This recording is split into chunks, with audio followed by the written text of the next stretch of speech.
Hey, Tyler G of Batman TIS Figs on Instagram with part 2 of the new fig review, anti-fire suit, Batman. So, here we go.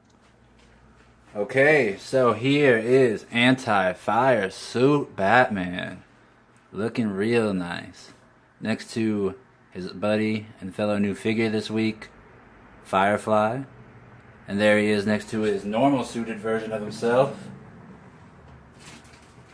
So now that you've seen that, let's get these guys out of the way and take a look at the anti-fire suit Batman's accessories.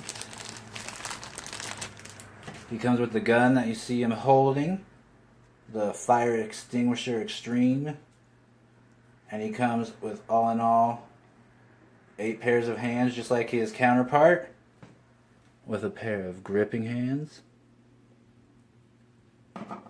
a pair of fists,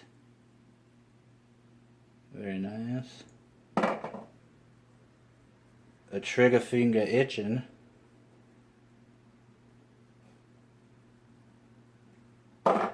and relaxed palm.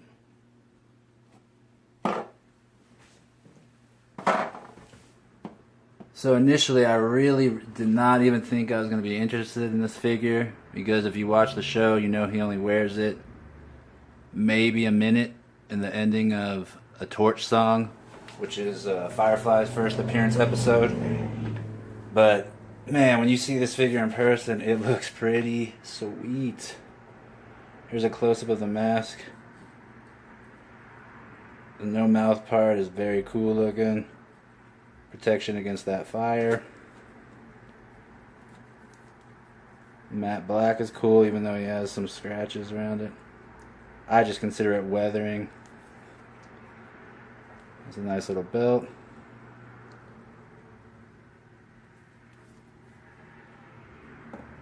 Here's the back. Alright, so articulation. Very similar to what we've seen in the past, except for his arms don't go up much at all. Here we go. That's about as far as they go, and you try to go straight up. Obviously, if you move them different ways, they'll work, especially for poses. So he has that. It goes up and down. Single joint rotation at the bicep. Wrist rotation and hinge. A waist turn. Leg goes up about that much. Goes back a decent amount, but not too far. He has a single joint knee. He has a boot cut rotation and the hinge that goes up and down on the ankle.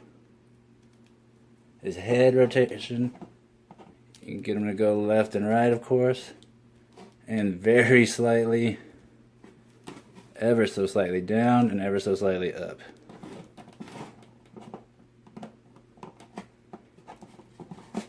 So yeah, there you have it.